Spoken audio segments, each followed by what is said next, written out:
Okay. Okay. All right, go ahet'm Justin. No. We got to lean into it. We got to lean into it. Okay. First of all, you're out of breath. Let's restart. It's been a whole ordeal leading up to this very moment right now. All right, what are we doing here? I don't know. I really don't know what we're doing right now. Whose idea is this? I don't know why I'm sitting here looking in front of a camera. I'm not a camera guy. Let me share what I'm thinking. Okay. In my mind, I think that 2025, it was an interesting year. A lot of things happened. One of which was our original co-host, Aric, has now left. All right. Yep. And so it's, you and me holding down the fort for the honest drink. And why not try some new things?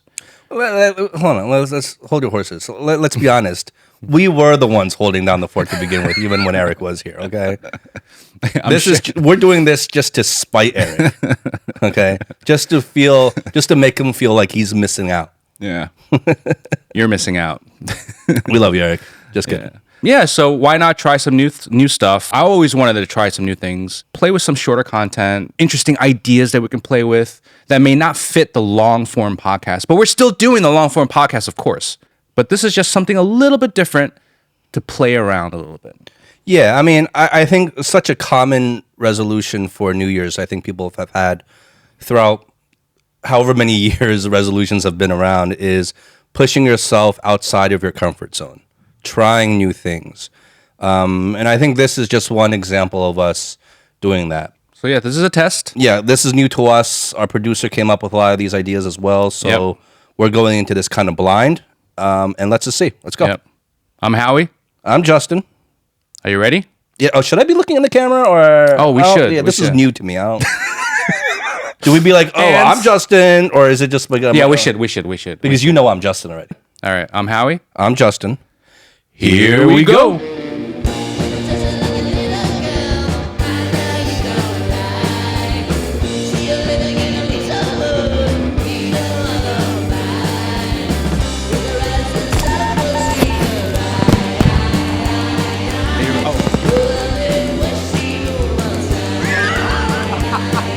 So awkward. This stuff should be in it. That's just no. This should be in it. This is it. This is the funny stuff. Cheers.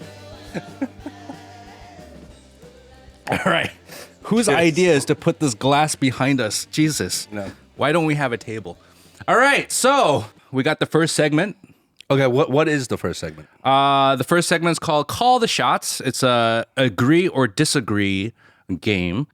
We got these cards. So this was pre-written for us, and we're going to go one by one. We're going to read what's written on it. Okay. And we have to say if we agree or disagree within 3 seconds, thumbs up or thumbs down. Okay? Okay. And then we got to back it up. We got to back it up. Okay.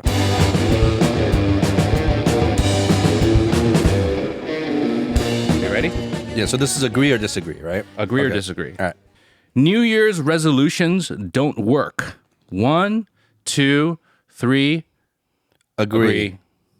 Exactly. Yeah. Do you ever do New Year's resolutions? I've done them a handful of times in my life. Yeah, none of them ever worked. I don't see you as a New Year's resolutions kind of guy. No, I'm not into the whole ceremony of it. To me, New Year's Day is just an ordinary day like any other day on the calendar. I think kind of like these New Year's resolutions kind of takes away from the idea that we should be improving ourselves, at least strive to improve ourselves every single day and not wait till this random arbitrary day at the end of the year. We should treat every day like a New Year's. Yeah, but some people actually need that celebratory day to get started. Yeah, but they need that push. I understand that, but what ends up happening is a lot of people, let's say in the middle of the year, they know they need to work on something, and then they push it off to, I'll make that my New Year's resolution. Yeah. And then they wait a whole another 6 months to get around to doing it. And by that time, you lose the motivation, or sometimes you even forget about it entirely. Yeah. Yeah. Yeah, my issue is I used to do New Year's resolutions. Okay. And I never could keep them, like most people, is because the first week or two, you're probably gung-ho. You're probably all about it. Okay. But then life gets in the way, and then you start slowly forgetting about it, or you slip a day or two here or there. And the next thing you know, it's February or March, and you have no idea what that resolution was in the first place. That's a common theme between a lot of people. I think resolutions don't work because it's based fundamentally on the wrong principle. The principle should be you have a strong desire or need to improve yourself. The principle should not be you're doing it because it's a New Year's resolution and it's time to make a New Year's resolution and everyone else is doing New Year's resolutions. That you're basing that on the wrong principles in the first place. And of course they're not going to succeed, especially if they're more lofty goals, right? What are you basing this on truly, fundamentally? I think going back to first principles, right? Easy stuff. Yeah. Okay. Comfort is more dangerous than failure.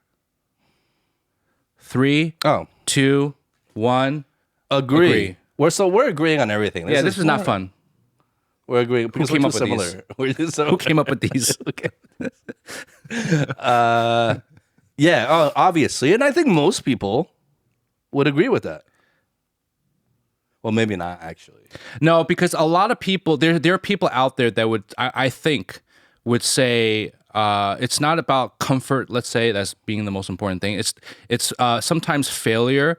The stakes are just too high, you know? So we need to put some boundaries in terms of what we mean by failure. Yeah. So if it's failure to the detriment of like you dying or like you unable to proceed in any way, like then you probably say that's very dangerous, right? I mean, there's a certain degree of failure that is just, that's the end, right? I think failures that we will go through in life and that we are able to move on from, however difficult and hard they may be at the time, right? Yeah. The other way I'm reading this is sometimes you get too comfortable staying put where you are without challenging yourself to do things that you may or may not really want to do. Yeah. Sometimes it's just easier just to not move and just stay put because whether it's fear of failure or fear of discomfort, they're all the same. That's what I'm taking out of it. And I think that comfort is not good. Obviously, it's not for everybody. Some people don't need to be pushing themselves and trying to attain these high levels or goals that they're trying to achieve. It's not for everybody. I believe that. But I also think that if you're not moving forward because of fear of failure or fear of discomfort, then that's wrong. Yeah.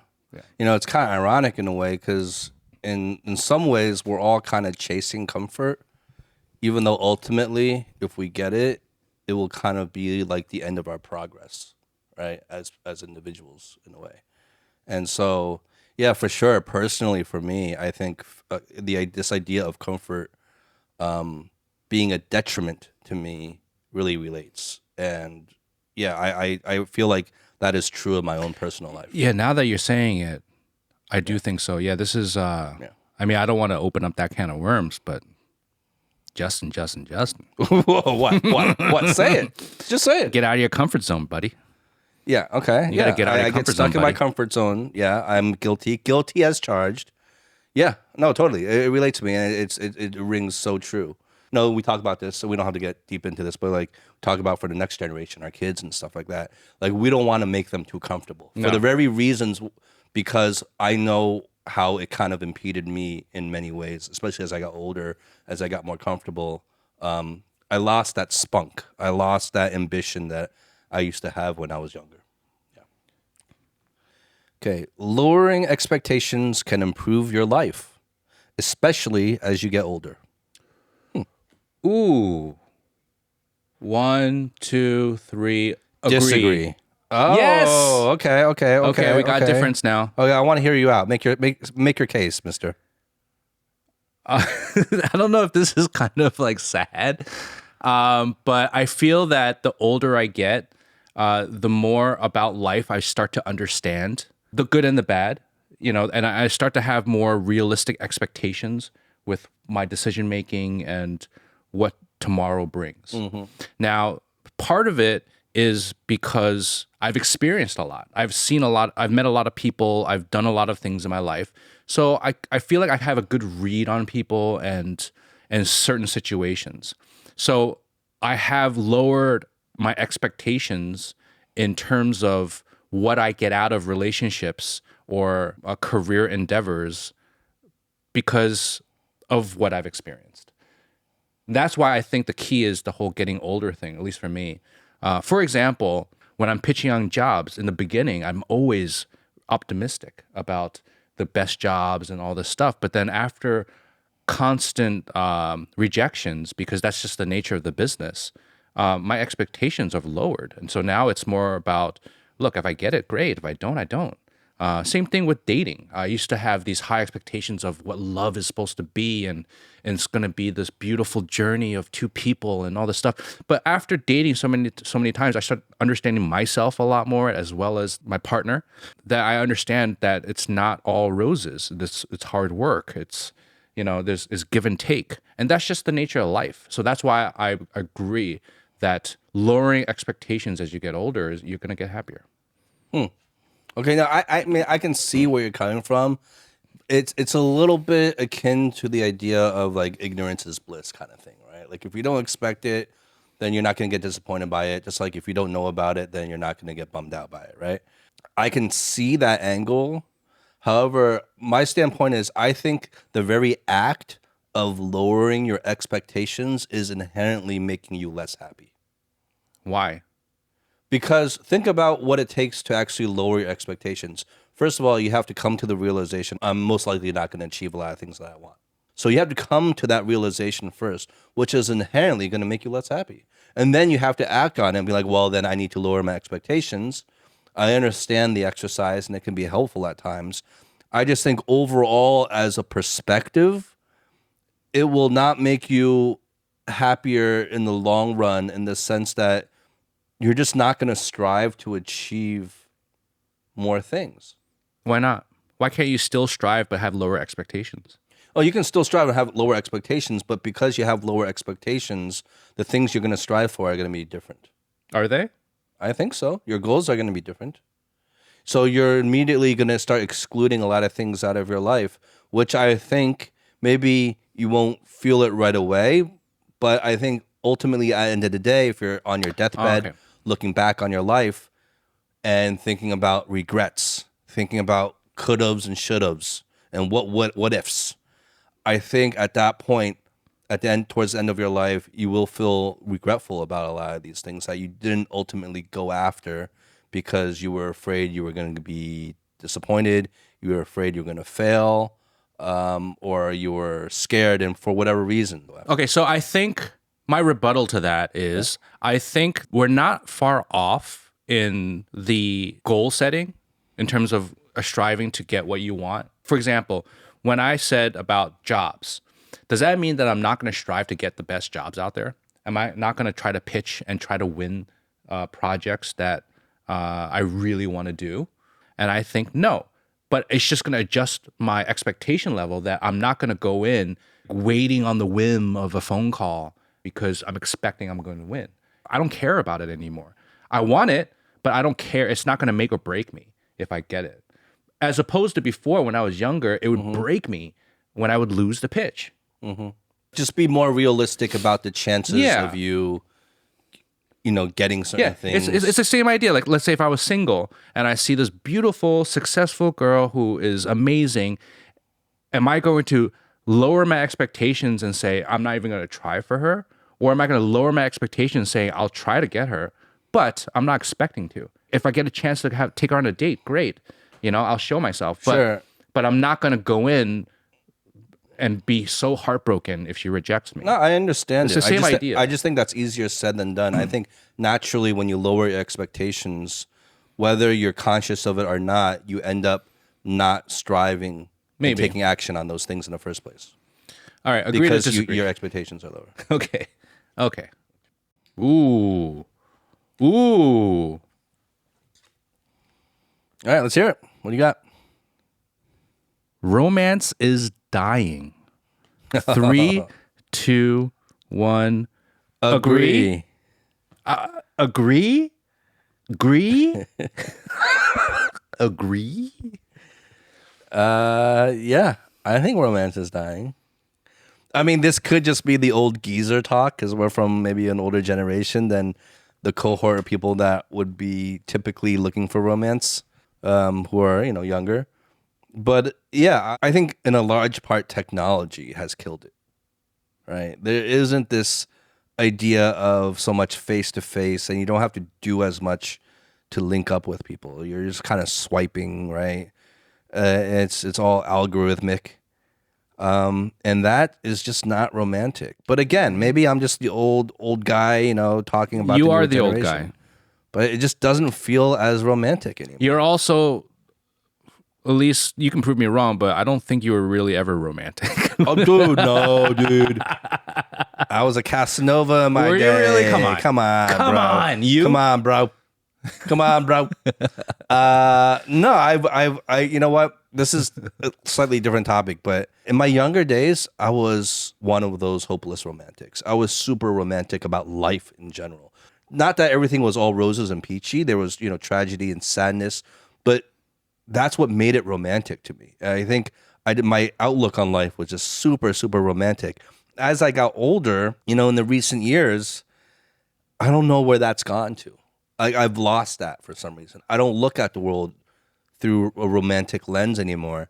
Not because I don't want to. I still want to. But it's just like disappeared. I don't know why. But again, with the technology and stuff, I just feel like, yeah, it's less romantic. It's less romantic hooking up with someone on an app versus having to actually reach out to someone without your phone or digital technology or aids and think creatively at how you're going to get this person's attention, right? How are you going to woo them, right? How are you going to make them attracted to you, right? And so I feel like there's an inherent romance in that you just can't do digitally through your phones. Okay, so I'm going to have to agree with you on that from an old fogey kind of perspective as well. Yeah. I'm sure there's a lot of romantics out there. I'm sure. And I think for me, I think it's more about as you get older, you get married, you have kids. A lot of people say it's so important to make sure romance is kept alive. You have to work at it. And I agree, you have to work at it. Just that effort is really difficult. Yeah. You know what? It just made me think of something else. I think it's also dying or heading in the wrong direction in the sense that we're also so much more distracted by other things now than we used to.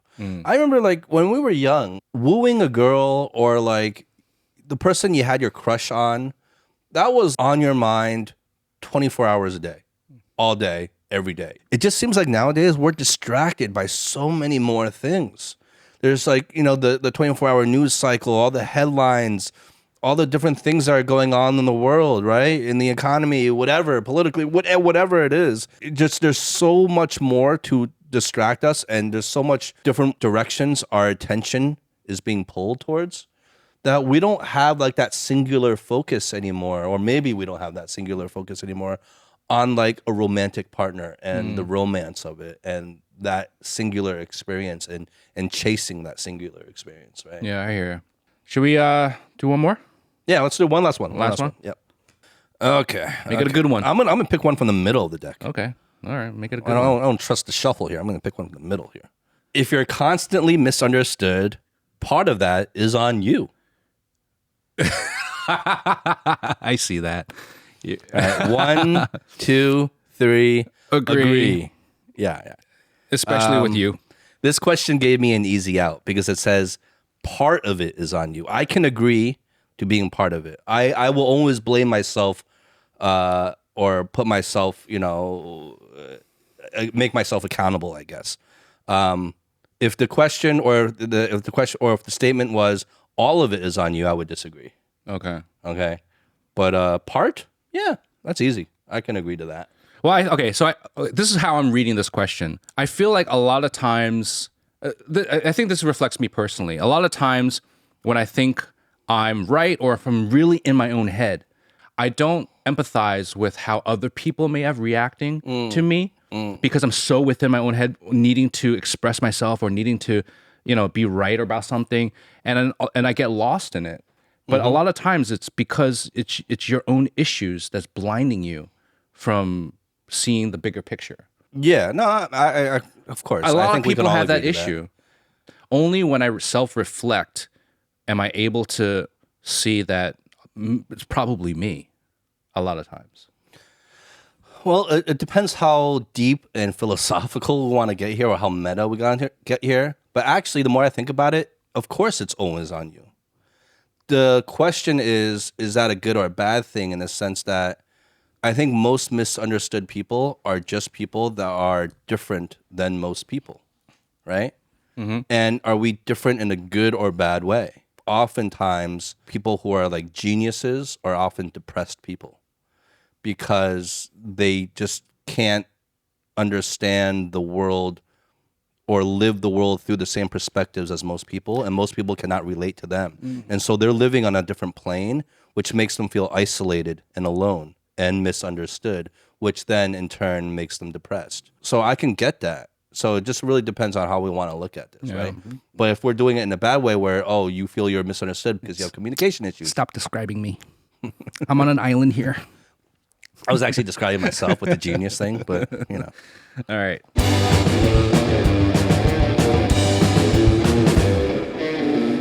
Okay, so this next segment is a blind ranking segment. We're going to rank 6 things, and these 6 things have not been shown to us yet, but there are 6 things that we need to leave behind in 2026. And we're going to rank them based on the urgency or the importance and impact it has on our lives. So first, number 1 being probably the biggest thing we need to remove from our lives, and 6 being, out of the 6, being the least important. So this segment is called The Drink Order. All right. And you're probably seeing us right now in a little bit on this frame. We have a nice little backdrop of what we're leaving behind from 2025. And you can see the ranking order from 1 to 6, Justin and I. And we're going to go one by one, revealing each item that we need to leave behind. Okay. So I'm going to start right now. Wait, so just off the bat, are we allowed to adjust the order of these things as we go through them? We are only allowed to adjust once. How about that? Fair enough. Okay. All right. Okay. All right, let's go. The first one. Okay, this is a good one. Doom scrolling. Okay. Endlessly consuming news, memes, and content for stimulation or staying informed while quietly becoming addicted, anxious, and inactive. That's a problem. That is a problem. No, that's a huge problem. Yeah, it's a big one. It's a big one. Like, I'll start first. So there's something that I'm actively trying to improve. I mean, I've talked on the show many times with my dopamine detox. This year, I stopped actively watching or reading about current events and news. I still do it once a week, but I don't do it every day like I used to. But that doesn't say that I'm not doom scrolling still with content. So it's still an issue, but I'm trying to get better at it. Yeah, where would you put it on your list? It's pretty high up on my list. I'm not going to lie. I'll put it at number 3 for now. Yeah, number 3 seems like a reasonable place to put it. For me, I don't know. I'm debating 3 or 2, to be honest. Yeah, I think, you're pretty high. You think I'm pretty bad with You're pretty high. I'm pretty bad with doom scrolling. Yeah, okay. Just throw it number 2 for now. We get one chance to adjust. Can I call you out? Okay. A little bit. Yeah. All right. So I'm okay. It's not really calling out, but it's. I think it's more than just doom scrolling. Yes, you're so up to date with what's going on with news and stuff like that, and that's always on your mind. Also, I know that you also go down rabbit holes with YouTube. YouTube's your vice. I know that. Yeah. But also, I'm not on any other platform besides YouTube. But also watching movies and TV shows. Like you are so up to date with so many TV shows and stuff like that. So it's just the entertainment. I think entertainment, which I think I'll throw it into the doom scrolling, because it's the constant inactive participation of entertainment. It's the constant feeling of I have a void that I need to fill with like non-important stuff. Yeah. I mean, with the doom scrolling thing, it's interesting because I like how in there it says, quote unquote, staying informed, because it brings up another kind of fun debate, you have with people sometimes, is some people are, take news very seriously, and they're like, well, you have to watch the news because you have to be informed. It's your responsibility as a person, as a citizen in this world, to stay informed about what's going on around the rest of the world. I don't think it really has a direct impact on your quality of life. If anything, I think the way the news is given to us and the way it's heavily biased towards negative news, because it's more engaging and polarizing, it keeps our attention more, is that actually I would argue that has a negative effect on our lives. Yeah. So to me, I think it's just like, live your life, man. For 99.99999% of human history, we were only aware of what was going on in our own communities. Occasionally you might get a message from far off, but it wasn't every day you would know what's going on and all the bad things that are happening around the world. Yeah. And Occasionally you'll have a bird come in with a note, flying in with a note. Yeah. So this idea of staying informed, I would push back against that notion of like, oh, you have to be informed. No, do you really? No, live your life. Yeah. Okay. So doom scrolling, I'll put out number 2 for now. Yeah, I agree. Big issue. All right, number 2. You want to take this one? Yeah, sure. Oh, all right. Analysis paralysis. Delaying decisions because we don't yet feel ready, confident, or sure, even when action itself is what creates clarity. Yes, this is, I think this is a you problem. I mean, I'm guilty of this too, but I think this is very much a Howie thing, maybe. If I dare say, analysis paralysis. Is it though? Is it though? Yeah, because it ties into your perfectionism. It's very closely related to a perfectionism, because when you're a perfectionist, you want to make sure you analyze everything to make sure all the I's are dotted, all the T's are crossed before you take any action. Yep. And we both know that there's no end to that, because nothing is ever perfect, and there's no moment that will ever be perfect. And this idea of waiting for this mythical moment to even take action is just delaying it, or even just preventing it all in the first place. So. Okay, you've helped me put in my rank. Okay, so at first I was thinking about this. Do I really have analysis paralysis? Because lately I've been proactively making decisions quicker, but that just might be recency bias. Because in general, I do have analysis paralysis. I tend to overthink. I tend to overanalyze. I tend to make sure that whatever thing I go for, the rate of success is 100 as opposed to 80. Yeah, you want all your bases covered. There's no holes whatsoever, everything. And it makes me very tired. But there's never that kind of moment, right? And this idea of you can't take action until something's perfect and something's fail-proof, that doesn't exist. In fact, I would argue most, not all, but most of the successful people in this world don't really have this issue. It's not that they don't analyze. They might analyze deeply, but they analyze as they go. They iterate as they go. Yeah, right? and they analyze as they take action. It's happening in parallel and at the same time. Well, it's also with this podcast. This podcast would never have started if it wasn't for you saying, let's just do it, and then we'll get better as we go. It's the same thing with the show format. I mean, we're doing some new format right now. If it was a typical analysis paralysis, we would not have recorded this so quickly. We just thought of this last week. True. You know what I mean? It's just a conversation that just came up, and we're like, let's do it. So, yeah, I think there is improvement. We're moving on. Analysis paralysis. I don't think I have that big of a problem with it. It's either 5 or 6 for me. I'll put it at 5. Yeah, it's definitely not 6. You have it. You're always coming in. I don't know what's coming up next, so it could all just get worse. You're right. I don't know then why shouldn't I have it at 2? Maybe I should put it lower. I'm not that bad. That's arguably pretty bad. I'll go third. Your analysis paralysis. All right, yeah, you're right. I'll go third. This ranking list. You're right. Okay. I'll go third. All right, non-committal. Keeping options open to avoid loss, risk, or regret, even when commitment is what gives things meaning. Non-committal. I think this is like number 1 for you. Yeah, I know, it's like talking to me. Yeah. You're very Can I say something? And please don't be offended. If we're on this issue, I just want to since we're here, I don't think you've ever given me a committed answer to anything in your life. Stop it. No, I honestly don't think you've ever given me. Get the hell out of here. I don't think there's a single text we have of any, let's say, social gathering where you said, yes, I will be there. It's always a maybe. At best, I can hope for is a maybe from you. The only time you will commit is when you can't do something. You will say, yeah, for sure, I can't do that. Even our podcast episodes, when I reach out to you like, oh, I have a guest lined up for so-and-so date. Can you make it? You're the best response I can expect from you that you've ever given me is, yeah, I'll do my best. Okay. Like, oh, I Guilty. should be able to make it. I'll do my best. Yeah, guilty. It's never been, yes, I will be there for anything. All right, fine. Yeah, so that's non-committal. Fine. Yeah. You're right. But can I explain why I do that? Is there an excuse? I don't know. Sure. Is there an excuse? Yeah, sure. I mean, my field Excuse it away. My field of work. A lot of times, shit just comes up, and I have to. My priority is work. So you're saying so you're saying everyone who has your work is non-committal? Like all directors. pretty much. All directors We're all flaky. have to be non-committal. Yeah, we're all flaky. But you commit to projects, to your work. Yeah, we're all flaky.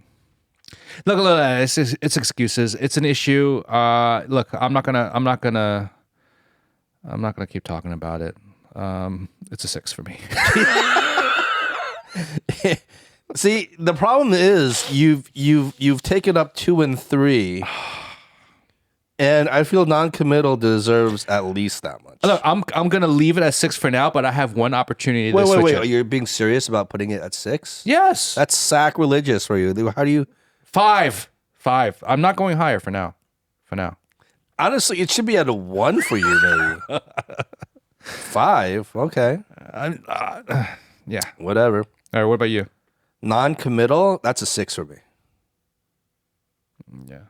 I can easily commit to things. Yeah. I'm not gonna. that I want to. I'm not gonna argue with you on that one. Yeah. All right. You take this one. Okay. This one's directed at me. I know. Conflict avoidance. Not saying what needs to be said because it might create discomfort or conflict.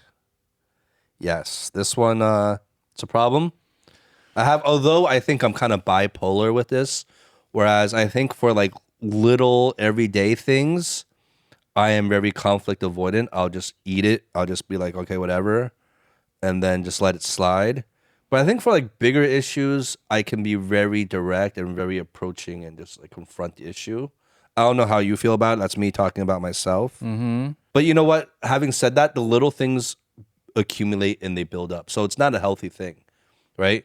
Just being conflict avoidant on everyday little things, those things really build up. And that can be very, very detrimental. And you become passive aggressive, Yeah. right? Because it builds up inside of you, Yeah. right? So I would put that for me, not conflict avoidance. I'll put it at 4. I'll put it at 4. So low. Okay. Yeah, No, because I'm just waiting for the other shoe to drop. With I know. even worse This is things. I know. I'm being cautious as well because for me, I don't think I'm pretty straightforward with my thoughts. But let's be clear. Whatever is in the top 6 is already like the all-stars Yeah. of issues for us. So they're all like bad issues. Well, the person who put this together knows us very well, so I'm putting that at 6. All right, I let's feel like you're recap. giving yourself so many passes. I know. Okay. All right, let's recap. Justin, Wait a minute. You're like one of the most conflict avoidant people I know. really? Yes. Oh, God, You know, hold on. honestly, can I give you another honest truth right here? Is that as a friend, I've been frustrated at times that you've been conflict avoidant. Okay. Right? Like let's say back in the day, right, when Aric was here, me and Aric would have a lot of arguments we would get into, right? It was mostly just me and him getting into arguments. And I felt like even though I knew that you were on my side, like you believed I was like in the right, you wouldn't say so and you would still play both sides because you wanted to avoid conflict. And that always irritated me. That irritated me. Yeah, you're right. Okay, you're right. Now, conflict avoidance is an issue for me because I'm very Libra. So I'm a slight people pleaser. I'm always trying to find fair and balance in things. Well, you don't want anyone to dislike you. Right? I get it. Well, I don't want anyone I'm to okay dislike with that now. I think as I get older, I'm much better at that. But you. Because too many people dislike you, so yeah, a lot of you people have no dislike me. choice I don't but to care. accept it. But yeah, I'll put it at 4. I love you trying to dodge these things. Like you're putting like your worst things. No, into because the- 6 means like it. I don't know. I feel like there's some big hitters. Hey, are coming. look, this is your list. Don't let me sway you. I'm just giving you my Yeah. take on it. But at the end of the day, it's your decision how you want to rank these Okay. things. All right. Number 5. The need to be right. prioritizing winning arguments or proving a point over understanding, connection, or forward movement. I think this is throughout the entire human race. I think everyone has this issue. Yeah, but there's levels to this. Of course, there's degrees. So much of the world and what's wrong is this. Honestly, I think the world would be a better place if people tone down this need and this desire to want to be right or have to be right all the time, right? And of course, this happens worldwide, everywhere, but nowhere is it more like so obviously like blatant than like in like American politics, at least from our vantage point, in terms of this idea of like having to be right and doing and saying anything to protect that position of you being right, no matter how illogical, how hypocritical, how contradictory, right? And we see this on all sides. And it's just so crazy, this cognitive dissonance that happens sometimes, and the mental gymnastics people do to just protect this idea that they're right. But anyway, yeah. So for me, so we get one adjustment, right? Mm-hmm. You know, I'll save it for the very end to make the adjustment first. So just put at number 3, even though I don't think it's that high for me at all. But yeah, I'm good with 6.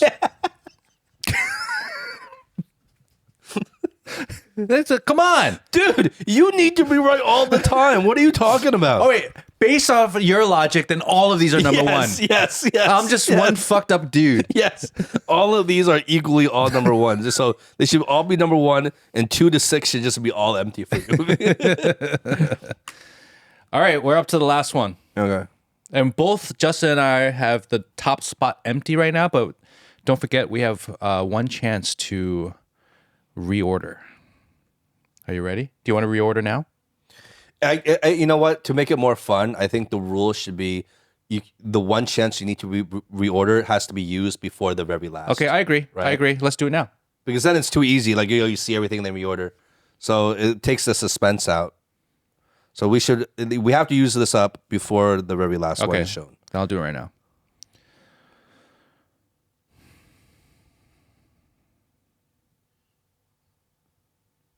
Yeah, I'm okay with that order. I think I'm okay with this. Okay. All right, so let's read off for the listeners our new order. My order, I'm still keeping one open because I don't think any of these are at that level, and I'll just accept whatever the last one is. Watch the last one be like the least important one for us. Yeah, I'll accept it, you know? And then analysis paralysis, number 2. Conflict avoidance, number 3. Doom scrolling, number 4. Noncommittal, number 5. All right. Noncommittal, number 4. Doom scrolling, You couldn't even 5. commit to that. Okay. Yeah, and then need to be right, number 6. So me, number 2, doom scrolling. 3, conflict avoidance. 4, need to be right. 5, analysis paralysis. 6, non-committal. All So right. we both saved number 1 for the very last one. We're taking a gamble here, though. Yeah. So you're telling me none of these really ring as number 1 for you? Any one of, I mean, honestly, They all kind of could. Yeah, they all kind of could, but like, I'm just assuming the last one is gonna be the worst one. I don't know. All right. Well, let's see. Because I can't even think of what it is. All right. Ready? Passive friendship. You know what? It actually worked out because I think in any situation, this one would have been the number 1 for me. Hold on. Let's read it. Wanting connection, closeness, or community, but rarely initiating, checking in, or taking responsibility for maintaining friendships. I feel like this is a direct attack at us. It's a direct assault. A direct assault. Oh, God. Okay. It's an ambush, really. Passive friendship. Yeah, both number 1 for me, for sure. For sure. I don't think it would be number 1 for me, but it's very important. No, passive friendship for me, I think, we used to talk about this idea of like the one thing. It's kind of similar to 80-20 rule. It's like, what is the one thing that would have the biggest, that you could do to have like the biggest impact on you? I think out of all of these on the list, fixing my issue with being a passive friend would be the single biggest change I could make that would have the biggest impact on the quality of my life. I think in terms of a personality flaw, it is probably one of my worst ones, because it doesn't just affect me; it affects other people, right?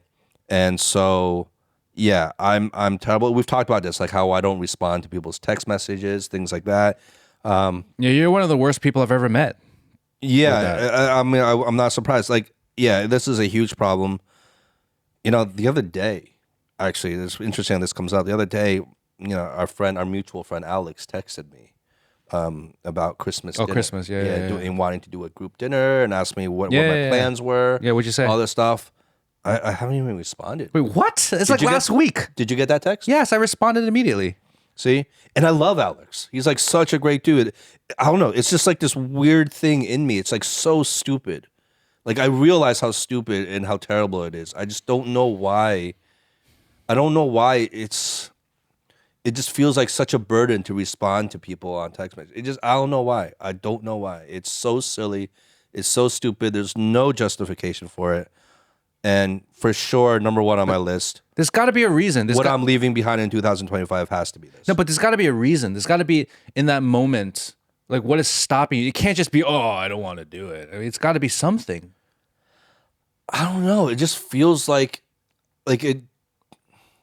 I don't know. Like it drains my energy to like respond and talk to people. I don't know why. I don't know why. It's so stupid. So from my side, I'm sometimes am very fast with responding. Sometimes I'll put it off.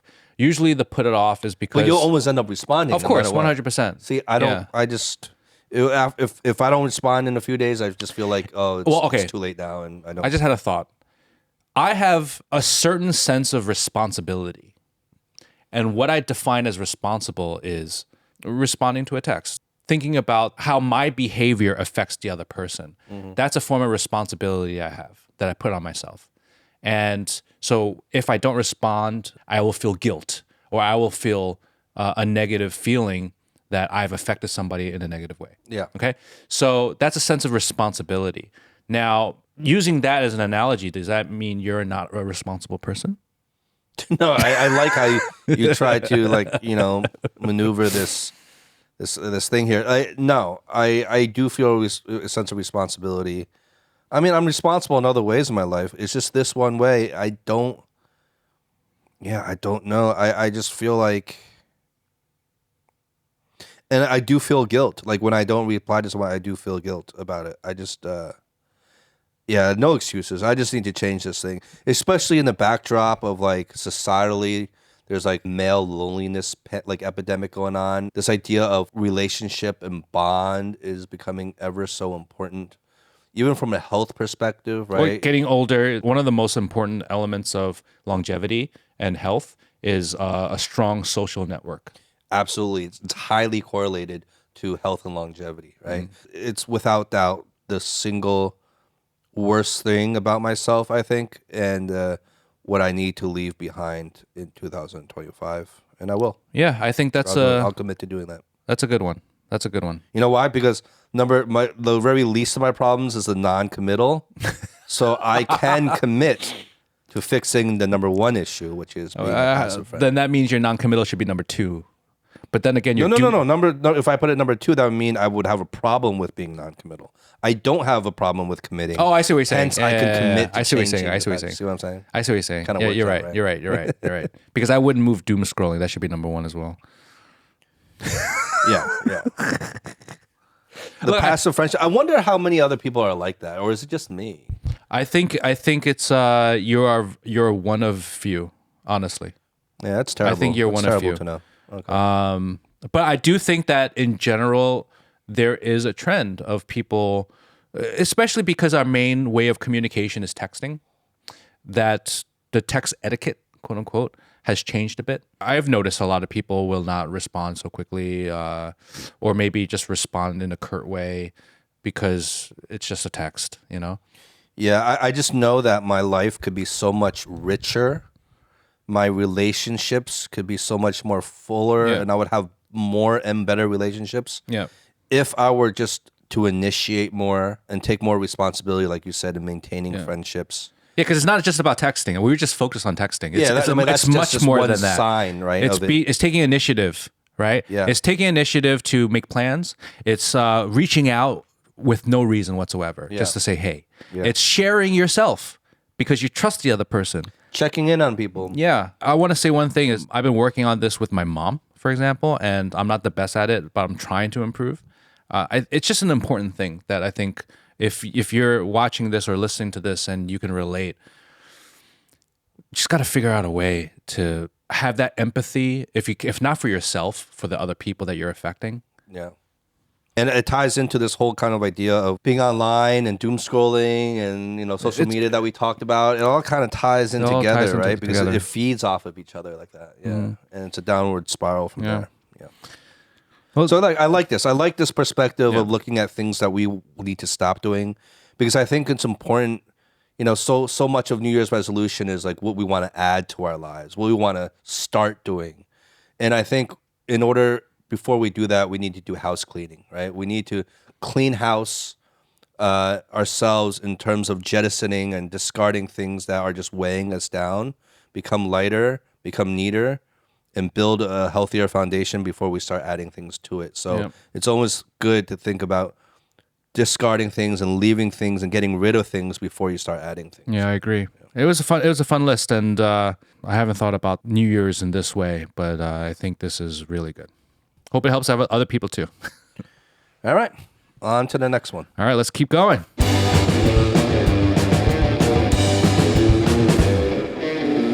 So on to our next segment. What do we got next?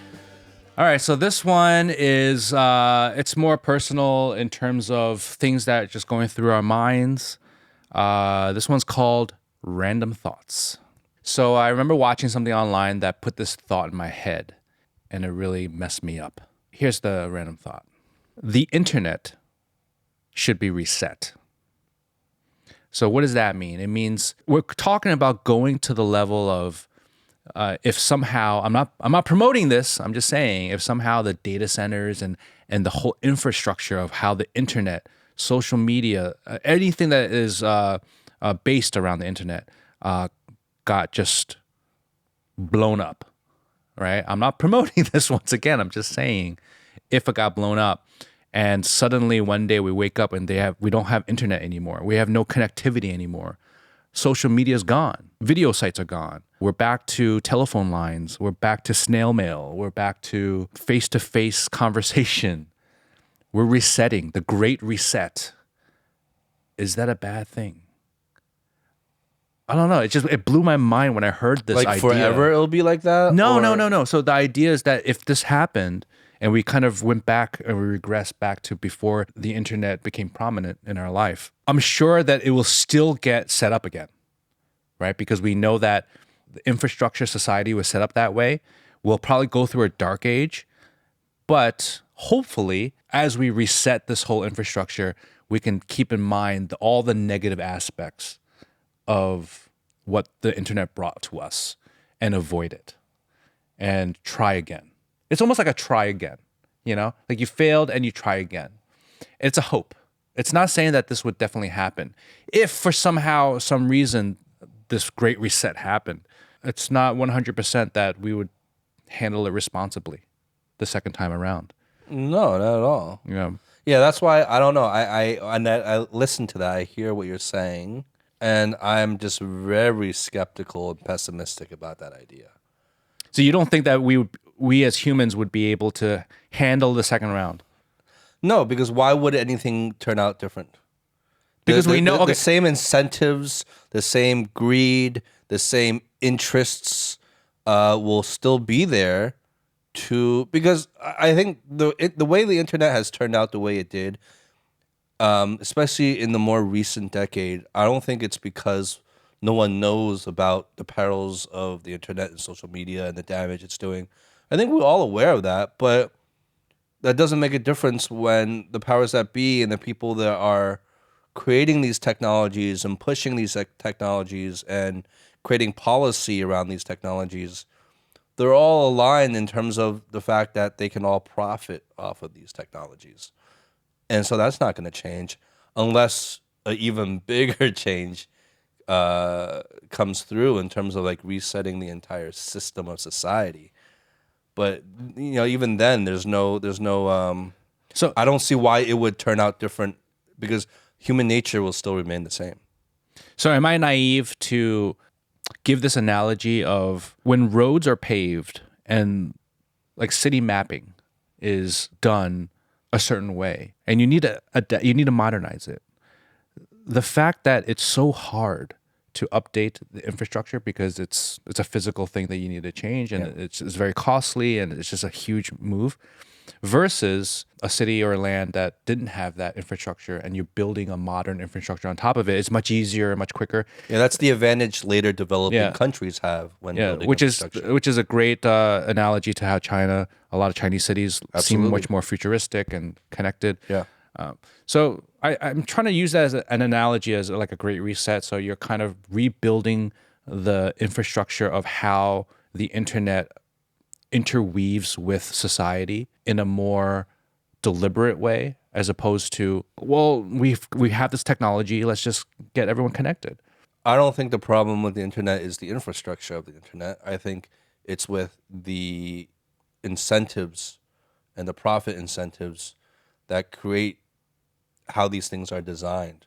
Unless you cannot profit anymore from engagement. What's more engaging than negative, divisive news? I mean, it's scientifically proven that that's what's more engaging. So I get that's it. what people do. And what is engagement? People want you to spend more time on their platforms than doing other things.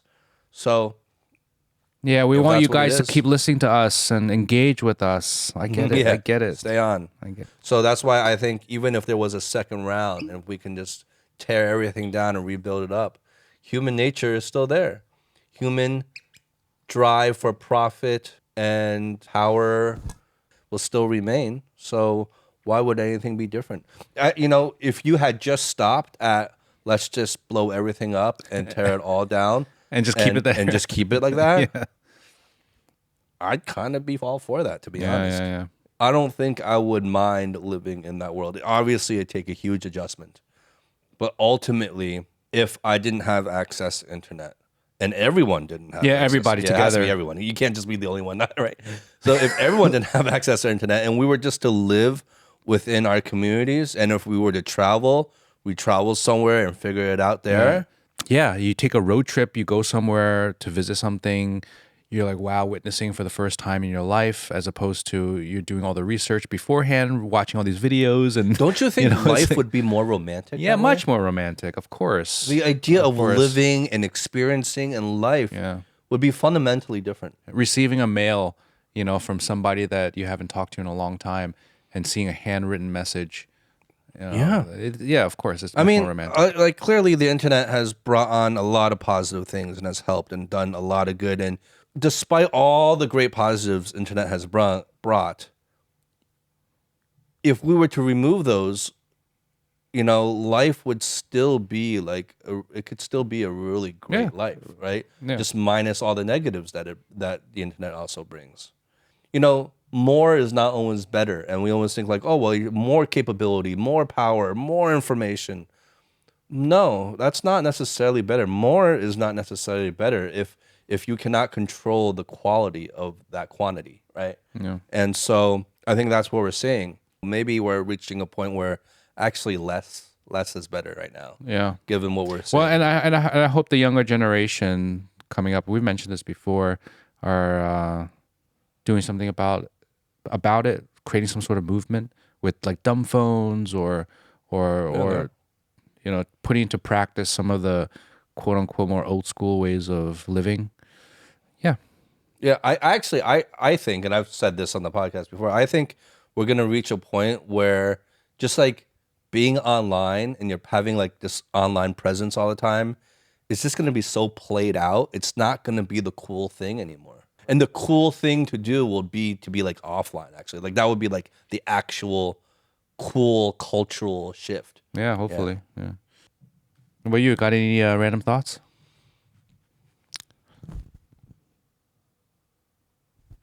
What are you, brainless? You have no I thoughts don't at all? have any Nothing? random thoughts. I really don't have any random thoughts. What are my random thoughts?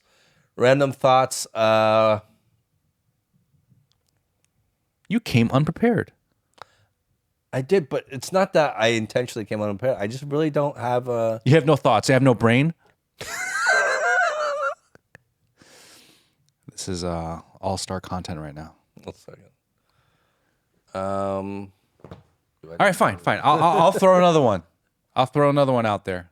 So I noticed that after moving to China, I noticed that I started showering at night as opposed to the morning. The night shower versus the morning shower. Which one reigns supreme? I mean, is that okay? Can you relate to this? Absolutely. Because there are morning shower people and there are night shower people. Yeah. And some ridiculous people shower both morning and night. Some psychos do that. Do you? Are you a morning and night shower person? Are you really? No, not necessarily. There's a caveat to it. Before moving to China, I was a morning shower guy. Okay, so I would shower the first thing in the morning, get me going, And then feeling fresh. But you wouldn't shower at night? Unless I was sweating really heavy or I got really dirty. Otherwise, I would just go to bed. Okay. Yeah. Okay. So to me, it's pretty clear cut. Well, first of all, let me reveal something. I don't know if you know. I have always been a night shower guy. Okay, so you never did the morning thing. Okay. I mean, I've showered in the mornings occasionally. But you do understand in America, a lot of people do. Yes, the morning shower is like the thing. You wake up and you shower and you start your day. I have always been an evening shower person because purely from a hygiene level, it's the only shower that makes sense. It makes sense. No, it totally makes sense. You have the whole day of being out and about, Totally makes sweating, sense. getting germs on you, whatever it is. And then you're going to just hop in bed and sleep in bed all night to the bed that you're going to sleep in every night, covered in all that filth. It makes sense. So it's the only option that makes sense. Well, no. Hold on. But I understand the morning shower because when I do take a morning shower, it wakes you up, it invigorates you, it puts a pep in your step. It's like having a morning coffee. But from a hygiene level, it makes no sense. So from a hygiene level, this is From a hygiene level, morning showers are a waste of water. right. Okay, so from a hygiene level, what I used to do was I would shower in the morning, right, and do my whole thing. When I get home, when I'm about to go to bed, I change into pajamas. So I have pajamas I change into. Mm-hmm. I wash my face. I do all that. I wash. It's not like I don't wash. I just don't hop in the shower. No, you wash your face and you brush your teeth. Yeah, of course. But you don't wash your body No. or your hair. I didn't. Yeah. Yeah, I didn't. Yeah. And you were unless filthy. unless it was raining, unless I got like sweat a lot and stuff like that, then I'll do a night shower. Otherwise, yeah. So that was filthy. Absolutely filthy. I couldn't imagine not taking a night shower now. I cannot imagine. To me, not taking a night shower is the same thing as walking into your house without taking your shoes off. No, but Which is also a very, But Western that's what I'm thing. saying. So in America, you think about it. They we would walk wear their around sneakers into their bedrooms. into the bedrooms. They and would hop lay onto bed. My friends used to hop on their bed. Yes. Like lie down on their bed. Yes. With their sneakers on. No problem at all. Yeah, like just right on top of the blanket. No problem at all. Like that is just. But that's the Chinese. Ridiculous. That's the Chinese in us drawing the line, right? So even But like yes, it's a cultural thing. But regardless of the culture, doesn't it just make reasonable sense? of course. Not to wear your shoes that you've been wearing outdoors into your house? Forget culture for a second. Just like pure logic and reason and common sense. Yeah. No, yeah. I don't mean to get worked up about this. No, but it's true. It's true. And that's why now that I do night showers for decades now, right? I can't think of going back ever. Yeah, I feel dirty if I don't take a shower at night just sleeping. I have to. And then why I was saying I had a caveat to the double shower is because I love that feeling in the morning of taking, and I used to take cold showers. So it would wake me up. That's when I was doing double, when I was doing my cold showers. Okay. Because I was hopping, I wouldn't use soap. So it's not about cleaning myself. Yeah. It was just about I was under the shower head, ice cold water, waking me up, and then I'm ready to go. Yeah. No. From a hygiene level, the morning shower has no sense. There's no reason for it because you're just taking a shower just to get yourself dirty again throughout the day. So, but from just a feeling of invigoration and a routine of starting the day and waking yourself up and energizing, totally. I totally get it. Yeah. Nothing wrong with that. All right. Well, I think. Look. Collect some hot takes. Okay. Like just think about like whenever a thought comes to your mind that's a little bit weird, or it's a little bit random. It's like random thoughts. This is what we're doing, right? It's just you're telling me you don't have random thoughts? I really don't. I don't have random thoughts that would be like of a discussion, like a take, you know? I don't like. Okay. And no comment.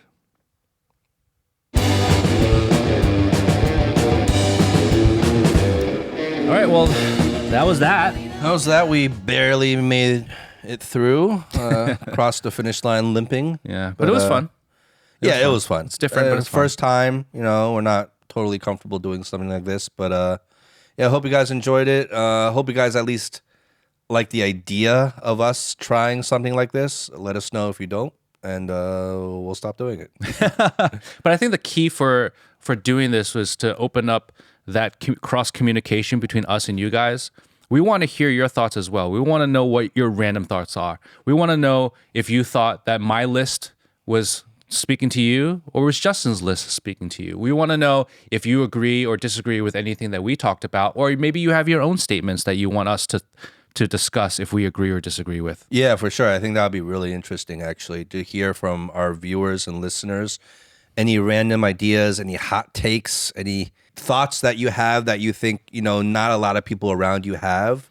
And hopefully maybe we can relate to you in that. Or if we disagree, we'll also let you know as well. I think that would be fun to just hear from our viewers on that. Yeah. And we can do some more content around that. So this all ties into a lot of the things that we want to fix about ourselves heading into the new year. This is part of it, is not only about pushing ourselves outside of our comfort zone, but about building more of a relationship with all of you, who many of you have supported us for so long as well. So yeah, I hope you got something positive out of this today. And without further ado, Wait, hold on. Let's wish a happy new year. I mean, it's I was gonna do that at the very end. I don't know why you have to rush the gun here. Okay. I thought you were gonna do the whole peace thing. Maybe it probably would have just ended up being very awkward to do it after the piece. So should we just do it right now? Yeah, we can say Happy New Year after peace. Peace means it's the end. We're done. All right, so wishing all of you a very happy new year. Wish you guys all the best. And may 2026 be better than 2025. Yes. So, I'm Justin. And I'm Howie. This is The Honest Drink. Be good. Be well. Peace.